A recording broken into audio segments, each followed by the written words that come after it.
Sejamos bem-vindos ao nosso encontro sobre a luz do Evangelho de Jesus.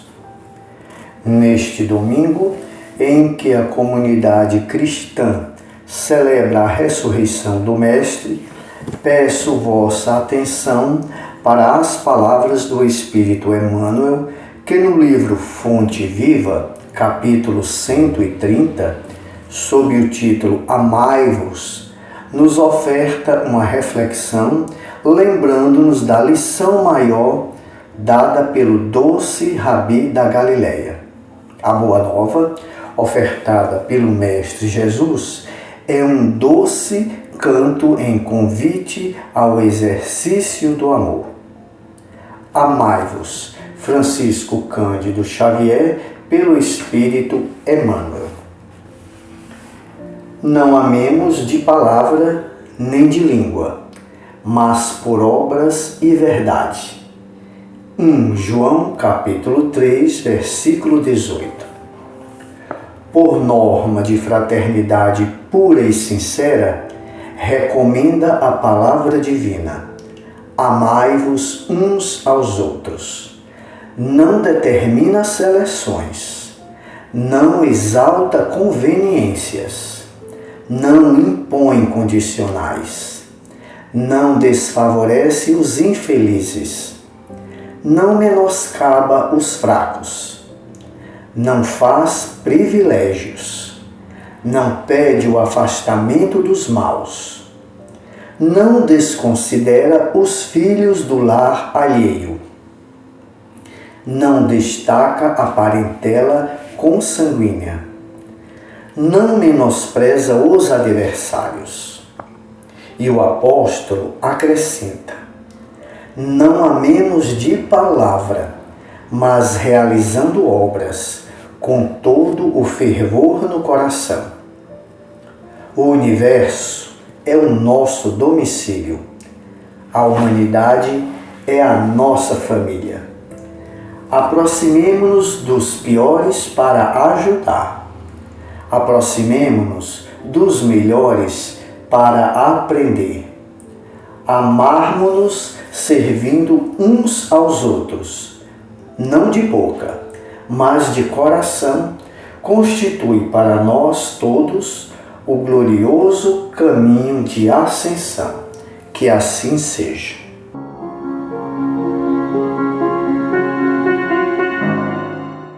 Mais um momento de luz com o Evangelho segundo o Espiritismo, capítulo 28, coletânea de preces espíritas, pelos inimigos do Espiritismo. Item 50. Bem-aventurados os famintos de justiça, porque serão saciados. Bem-aventurados os que sofrem perseguição por amor da justiça, porque deles é o reino dos céus. Ditosos sereis, quando os homens vos carregarem de maldições, vos perseguirem e falsamente disserem contra vós toda espécie de mal por minha causa.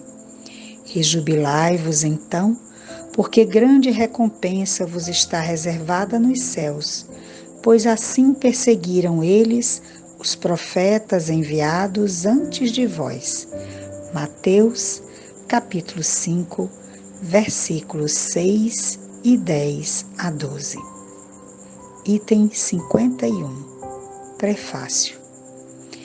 De todas as liberdades, a mais inviolável é a de pensar, que abrange a de consciência.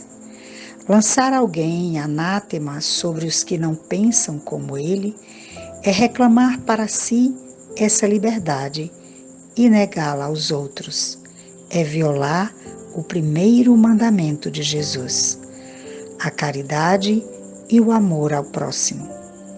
Perseguir os outros por motivos de suas crenças é atentar contra o mais sagrado direito que tem todo homem, o de crer no que lhe convém e de adorar a Deus como entenda. Constrangê-los a atos exteriores semelhantes aos nossos é mostrarmos que damos mais valor à forma do que ao fundo, mais às aparências do que à convicção. Nunca a abjuração forçada deu a quem quer que fosse a fé. Apenas pode fazer hipócritas. É um abuso da força material que não prova a verdade. A verdade é senhora de si, convence e não persegue, porque não precisa perseguir. Grande é a sabedoria de Jesus quando nos fala das bem-aventuranças, e especialmente nesta passagem de Mateus, ele traz a bem-aventurança para os famintos de justiça, por aqueles que sofrem perseguição por amor da justiça, e declara que são para todos esses o reino dos céus. Porque serão ditosos aqueles que forem perseguidos, amaldiçoados e que falsamente disserem contra eles toda espécie de mal. Vamos encontrando na mensagem de Kardec a explicação que nos fala das liberdades, e de todas elas, a mais inviolável é a de pensar, que abrange a de consciência. Nos lembra Kardec que perseguir os outros por motivo de suas crenças é atentar contra o mais sagrado direito que tem todo homem, que é o de crer da forma como lhe convém, é o de adorar a Deus da forma como entendem. Essa é a grande verdade, porque toda verdade que é senhora de si, ela é verdadeira porque ela convence, ela não persegue. Usa do raciocínio, usa da clareza do pensamento.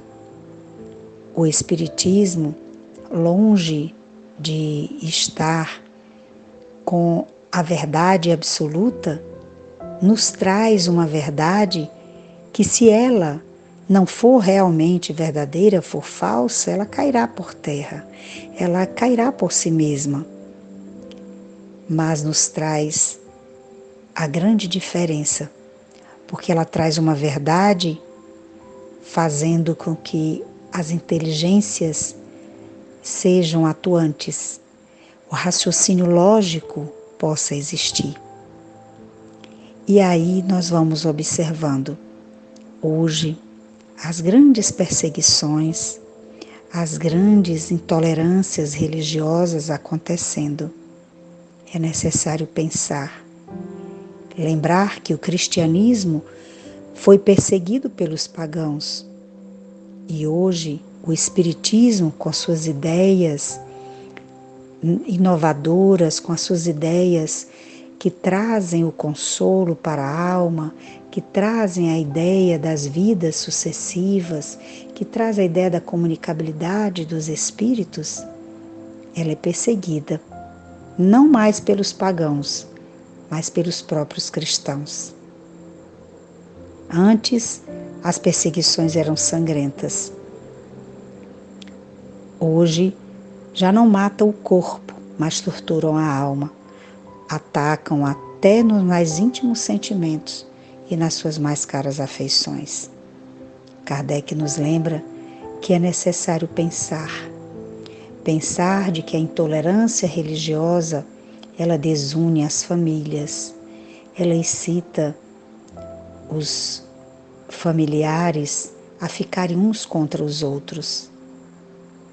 E aí agrava as situações difíceis, as relações se tornam mais difíceis. E é importante pensar nisso. Cuidemos para que os tempos novos venham recheados de compreensão, de entendimento e de respeito. Respeito mútuo, respeito à crença alheia, respeito ao pensar alheio. E preservemos essa liberdade, a liberdade de pensar, a liberdade de sentir, a liberdade de agir conforme a sua crença. Que Jesus nos abençoe, nos proteja e nos ilumine a mente e o coração.